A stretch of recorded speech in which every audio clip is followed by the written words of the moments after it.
क्षेत्र के विधायक और लोकप्रिय प्रत्याशी एनडीए श्री वीरेंद्र सिंह जी,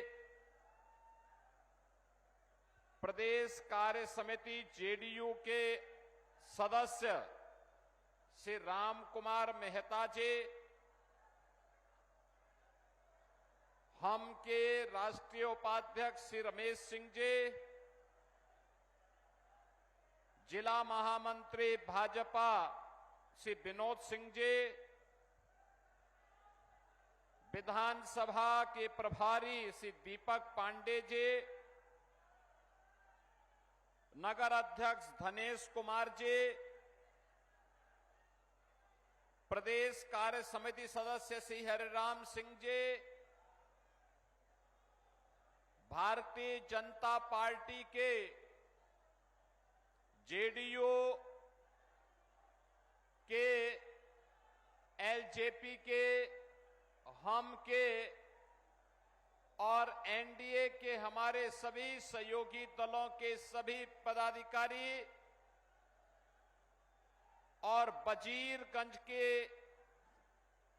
आज की इस चुनावी सभा में भारी संख्या में उपस्थित मेरे सभी बहनों और भाइयों, ये मेरा सौभाग्य है कि मुझे गया जनपद की इस विधानसभा क्षेत्र में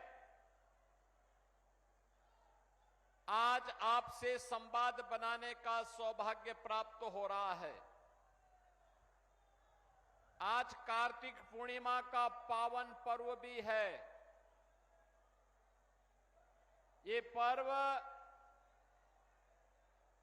सृष्टि के पालक भगवान श्री विष्णु के लिए समर्पित है और गया के बारे में ये मान्यता है कि विष्णुपद मंदिर में मोक्ष का द्वार खुलता है और वह मोक्ष का द्वार कोई और नहीं, ज्ञान, मुक्ति और अध्यात्म की यह पावन धरा ही है गया, जहां पर ज्ञान का भी, मुक्ति का भी और अध्यात्म का भी मार्ग खुलता है। ऐसी पावन धरा को मैं कोटि कोटि नमन करते हुए आप सभी का अभिनंदन करता हूं। बहनों और भाइयों, इसी गया ने महात्मा बुद्ध को ज्ञान प्रदान किया था और यही धरती है जहां से आचार्य चाणक्य ने भारत के स्वर्ण युग की शुभारंभ किया था, चंद्रगुप्त मौर्य को अखंड भारत का सम्राट बना करके। आज उसी धरा पर नमन करने का मुझे सौभाग्य प्राप्त हो रहा है। बहनों और भाइयों,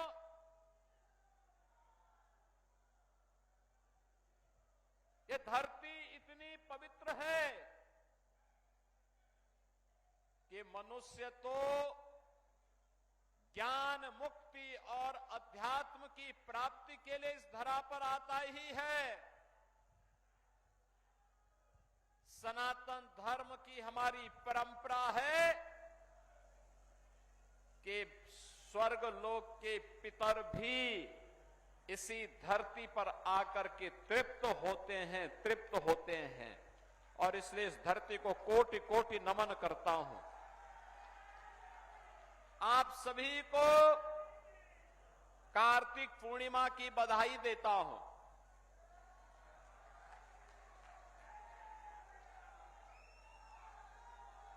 गुरु नानक देव जी का पावन प्रकाश पर्व भी है। सभी सिख बंधुओं को भी कोटि कोटि बधाई देता हूं।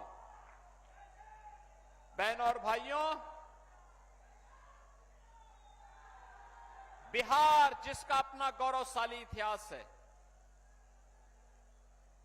मैंने जो कहा ना, आचार्य चाणक्य ने अपने नीति संबंधी सभी कार्यों का शुभारंभ इसी बिहार की धरती से किया था। ये वही बिहार है जिसने भारत को समृद्ध भारत और भारत को स्वर्ण युग की ओर लेकर के गया था। एक समृद्ध ऐतिहासिक पृष्ठभूमि जिस बिहार की हो, एक से एक महापुरुष जिस बिहार ने दिए हो, देश के अंदर आजादी की पूरी लड़ाई में बिहार बढ़ चढ़ करके भाग लिया, जिस बिहार ने देश को पहला राष्ट्रपति डॉक्टर राजेंद्र प्रसाद जी के रूप में दिया हो, जिस बिहार ने लोकनायक जयप्रकाश नारायण को दिया हो और जिस बिहार ने जननायक कर्पूरी ठाकुर को दिया हो, वह बिहार अपनी पहचान के लिए क्यों मोहताज हुआ? बहनों और भाइयों, पहले कांग्रेस ने, फिर आरजेडी ने यहां लूटा, पहचान का संकट खड़ा किया, नौजवानों के रोजगार को छीना, अन्नदाता किसानों को बदहाल करके रख दिया, गरीबों को योजनाओं का लाभ नहीं दिया, विकास का पैसा अपने परिवार के विकास में लगा दिया। परिणाम क्या था? सब कुछ चौपट था। नक्सलवाद फैलता गया, माओवाद फैलता गया, माफियावाद फैलता गया और सत्ता के समानांतर माफियाओं की सरकार चलने लग गई। बहनों और भाइयों, जिस बिहार ने भारत को नेतृत्व दिया था, कांग्रेस और आरजेडी ने उस बिहार के सामने, उस बिहार के नौजवानों के सामने, बिहार के नागरिकों के सामने पहचान का संकट खड़ा किया। अन्नदाता किसानों को आत्महत्या करने के लिए मजबूर किया। बेटी और बहन के ऊपर सुरक्षा का संकट खड़ा किया और जब भी कानून व्यवस्था खराब होती है तो युवा परेशान होता है रोजगार के लिए, बहन और बेटी सुरक्षा के लिए परेशान होती है, व्यापारी अपना व्यापार समेट करके पलायन करता है, बाहर का कोई निवेशक नहीं आता है और परिणाम होता है विकास बाधित हो जाता है। बहनों और भाइयों, आज जब प्रातः में गया के लिए लखनऊ से चल रहा था, वहां पर मैंने एक कार्यक्रम किया। उत्तर प्रदेश में आरजेडी और कांग्रेस का एक पार्टनर है समाजवादी पार्टी। समाजवादी पार्टी का एक वहां पर माफिया था जो उसका शागिर्द रहता था।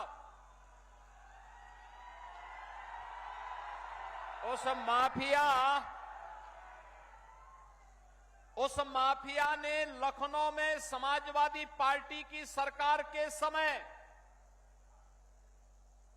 एक नहीं, गरीबों की जमीन पर और सरकारी जमीन पर 4 किले नुमे मकान बना डाले थे। हमारी सरकार आई, मैंने पूछा, भाई ये 4 किले नुमा बड़े बड़े बंगले किसने बनाए हैं? तो लोगों ने कहा कि फलाने ने। मैंने कहा भी ये तो कुख्यात माफिया है। लोगों ने कहा हां। तो मैंने कहा फिर बुलडोजर की कार्रवाई हो जाए ना।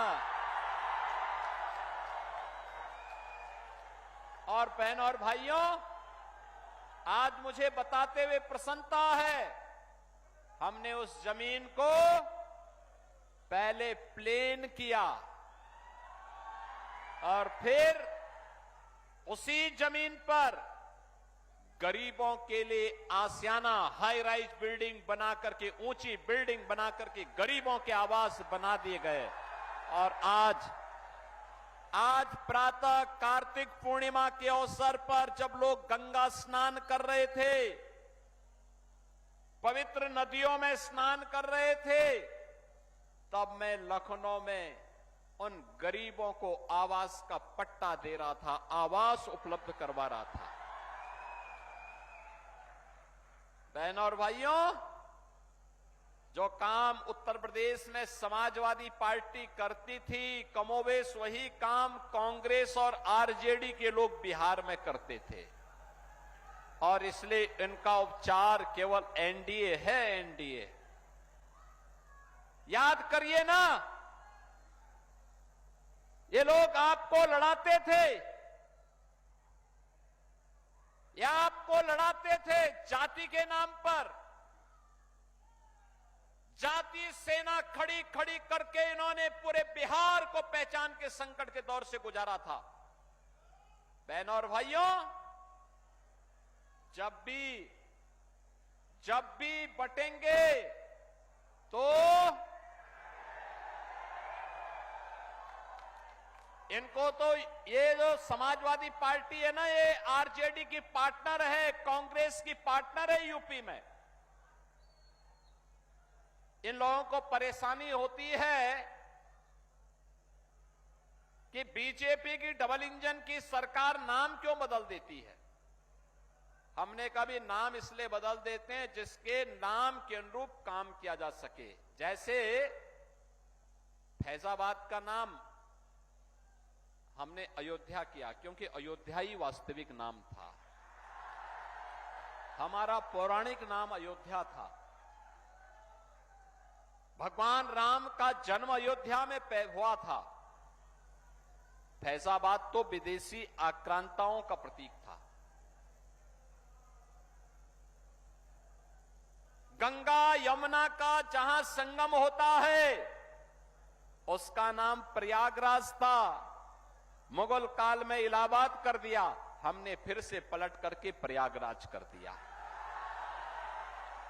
समाजवादी पार्टी को इसमें भी परेशानी है, कहती अयोध्या नाम क्यों कर दिया, प्रयागराज नाम क्यों कर दिया।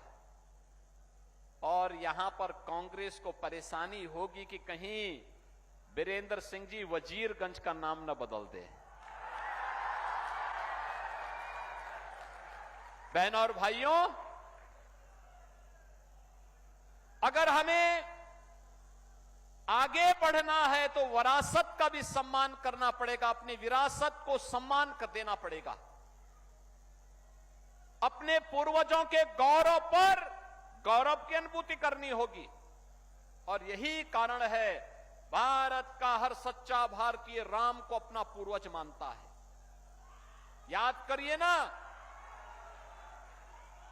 कांग्रेस, सपा, आरजेडी जब राम मंदिर का विरोध कर रही थी तब भी राम भक्त एक ही नारा लगाते थे, राम लला हम आएंगे मंदिर, लाठी गोली खाएंगे, यही नारा लगता था। कांग्रेस ने सुप्रीम कोर्ट में क्या कहा? कहा राम हुए ही नहीं। यानी जैसे कांग्रेस का ही खानदान पैदा हुआ है, बाकी और हुए ही नहीं। बहनों और भाइयों, ये लोग राम को नकारते हैं, कृष्ण को नकारते हैं, भगवान विष्णु को नकारने लग जाएंगे, ये हिंदुओं को भी नकार देंगे। इसलिए जब वो हमको नकारेंगे तो हमें भी इनको नकार देना चाहिए।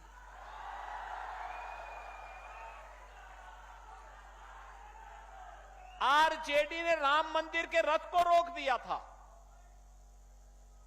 और समाजवादी पार्टी ने उत्तर प्रदेश में राम भक्तों पर गोलियां चला करके अयोध्या को लहूलुहान किया था। लेकिन हम लोग जब आए उत्तर प्रदेश में डबल इंजन की भाजपा की सरकार आई, हमारा जो संकल्प था, राम भक्तों का जो संकल्प था, लोग कहते थे क्या मंदिर बन जाएगा? हम कहते थे जरूर बनेगा। लोग कहते कब बनेगा? अरे हमने कहा काम तो थोड़ा करने दो। और आज आप देखते होंगे अयोध्या में राम मंदिर, भव्य राम मंदिर का निर्माण हो गया। हो गया ना? कोई संदेह है क्या? कोई संदेह है क्या? अयोध्या में राम मंदिर का निर्माण भी हो गया है। काशी में काशी विश्वनाथ धाम का निर्माण भी हो गया है। मथुरा वृंदावन में भी हम लोग ऐसे ही कार्य कर रहे हैं। हर तीर्थ को ऐसे ही सजा रहे हैं, कोई भेदभाव नहीं, सारे तीर्थ सजेंगे। और ये लोग, ये सपा के लोग क्या करते थे? ये लोग पैसा हमारा, और उस पैसे को देते थे कब्रिस्तान की बाउंड्री के लिए। हमने कहा ये पैसा कब्रिस्तान के लिए नहीं जाएगा, ये पैसा मंदिरों की सुंदरीकरण के लिए जाएगा, तीर्थों के सुंदरीकरण के लिए जाएगा, हिंदू श्रद्धालुओं के सुविधा के लिए जाएगा, गरीबों के लिए आवास बनाने में खर्च होगा, गरीबों के लिए शौचालय बनाने में खर्च होगा। बहन और भाइयों, क्या नहीं हो सकता? करने की इच्छा शक्ति होनी चाहिए। आप याद करिए, मोदी जी ने 11 वर्ष में कैसे भारत का कायाकल्प करके रख दिया है। पहले बिहार में 2005 के पहले क्या था? पहचान का संकट था, अपराध था, माओवाद और नक्सलवाद था, जातीय संघर्ष था। बिहार के नाम पर और उत्तर प्रदेश के नाम पर देश और दुनिया में कोई सम्मान नहीं देता था। अकेले लालू जी के शासन में बिहार के अंदर 60 से अधिक जातीय नरसंहार हुए थे। 30,000 से अधिक अपहरण की घटनाएं घटित हुई थी। व्यापारी सुरक्षित नहीं, डॉक्टर सुरक्षित नहीं, इंजीनियर सुरक्षित नहीं, कोई भी संभ्रांत व्यक्ति सुरक्षित नहीं। बिहार के 30 से 40% लोगों ने, गोरखपुर में, वाराणसी में अगर आप देखेंगे 40% आबादी बिहार के लोगों की, क्योंकि उस समय जंगल राज था। बहनों और भाइयों, नीतीश जी के नेतृत्व में, नीतीश बाबू के नेतृत्व में 20 वर्ष में सुशासन की सुदृढ़ नींव रखी गई। मोदी जी ने पिछले 11 वर्ष में विकास के जो कार्य किए, आज बिहार के अंदर रोड की कनेक्टिविटी है, रेल की कनेक्टिविटी है, एयर कनेक्टिविटी है, और अब तो वाटरवे की कनेक्टिविटी भी बिहार से होते हुए उत्तर प्रदेश को जोड़ रही है। ये वाटरवे की सुविधा, जल मार्ग की सुविधा, कार्गो के लिए अन्नदाता किसानों के उत्पाद को, वह खाद्यान्न हो, सब्जी हो, फल हो, या बिहार का मखाना हो, ये दुनिया के बाजार में पहुंचाने का एक अभियान है। बहनों और भाइयों, आज बिहार के अंदर क्या नहीं है? एनआईटी है, आईएम है, एम्स है, इंजीनियरिंग कॉलेजेस की एक लंबी श्रृंखला है, मेडिकल कॉलेजेस की एक लंबी श्रृंखला है। आज बिहार का नौजवान फिर से अपनी प्रतिभा और अपनी मेधा की छाप दुनिया के अंदर छोड़ रहा है, तो बिहार के विकास में भी योगदान दे रहा है। बहनों और भाइयों, उसी बिहार को याद करिए, करने की इच्छा शक्ति होनी चाहिए। मोदी जी ने 11 वर्ष में विकास भी कराया है, विरासत का भी सम्मान किया है, और साथ साथ देश के अंदर 80 करोड़ लोगों को फ्री में राशन की सुविधा का लाभ, 50 करोड़ लोगों को प्रतिवर्ष 5 लाख रुपए स्वास्थ्य के लिए फ्री में, 46 करोड़ लोगों के बैंक अकाउंट खोल करके सरकार की सुविधा बैंक में जाएगी। 12 करोड़ गरीबों को स्वस्थ ईंधन के रूप में एलपीजी के कनेक्शन, ये कांग्रेस के समय में ब्लैक होती थी, 25-50 हजार रुपए में भी नहीं मिलता था कनेक्शन। आज मोदी जी ने 12 करोड़ लोगों को फ्री में दे दिया। 12 करोड़ गरीबों के घर में शौचालय बना दिए। 4 करोड़ गरीबों के घर में एक एक सिर ढकने के लिए आवास दे दिया। 3 करोड़ गरीबों के घर में फ्री में बिजली के कनेक्शन दे दे। यानी पंच संकल्प बिहार की परिप्रेक्ष्य में फ्री में राशन, फ्री में स्वास्थ्य की सुविधा, फ्री में बिजली के कनेक्शन, फ्री में जल का कनेक्शन, फ्री में रसोई गैस का कनेक्शन। बहनों और भाइयों, यह है सुशासन की नींव। और आरजेडी के समय में, कांग्रेस के समय में, अरे ये लोग झूठे वायदे नारे इसलिए दे रहे हैं, इसलिए बोल रहे हैं जिससे पहले चरण में तो इन्होंने खाया पशुओं का चारा, अब गरीबों का राशन हजम कर जाएंगे लोग अगर इनको आने का अवसर मिला तो। अवसर ही मत देना, अवसर ही नहीं देना है। बहनों और भाइयों, मैं इसीलिए आपसे अपील करने के लिए आया हूं। भारतीय जनता पार्टी और एनडीए ने आपके लोकप्रिय विधायक के रूप में श्री बीरेंद्र सिंह जी को फिर से प्रत्याशी बनाकर के आपके बीच उतारा है। बहनों और भाइयों, लोकतंत्र में कार्य करना, लगातार जनता के बीच में उपस्थिति बनाए रखना, और मैं तो आपसे यही अपील करने के लिए आया हूं। याद करना, कांग्रेस कितनी भी बड़ी घोषणा करे, आरजेडी कोई भी घोषणा करे, कभी विश्वास मत करना, कभी विश्वास मत करना है। याद रखना, जो राम का नहीं हुआ वो हमारे किसी काम का नहीं होगा। जाके प्रियन राम वेदेही तजिए ताहि कोटि बैरी सम यद्यपि परम स्नेही। याद रखना, जो राम द्रोही है वो हमारा भी विरोधी है। जो राम का द्रोही है वो आपके किसी काम का नहीं है, किसी काम का नहीं है। राम द्रोही राम राज्य नहीं ला सकता, वह जंगल राज ही लाएगा। और इन लोगों ने यही किया है, आगे भी यही करेंगे। इसलिए आपसे अपील करने के लिए आया हूं, बीरेंद्र सिंह जी को कमल चुनाव चिन्ह पर एनडीए के प्रत्याशी के रूप में भारी बहुमत से विजयी बनाना है। बनाएंगे ना? आशीर्वाद देंगे ना? कमल चुनाव चिन्ह पर आशीर्वाद मिलेगा ना सभी लोगों का? इधर इधर उधर।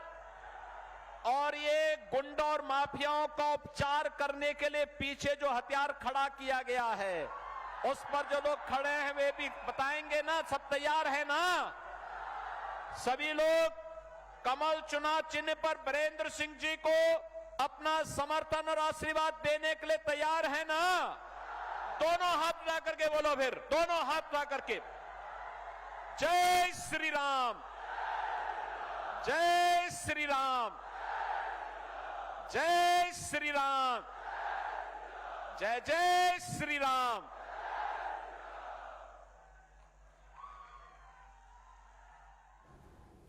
तो गया से वजीरगंज विधानसभा क्षेत्र से मुख्यमंत्री योगी आदित्यनाथ को सुन रहे थे आप। बता दें कि सीएम योगी ने दूसरे चरण को लेकर अब पूरी ताकत झोंक दी है। एक बार फिर से सीएम योगी बिहार में इस वक्त मौजूद हैं।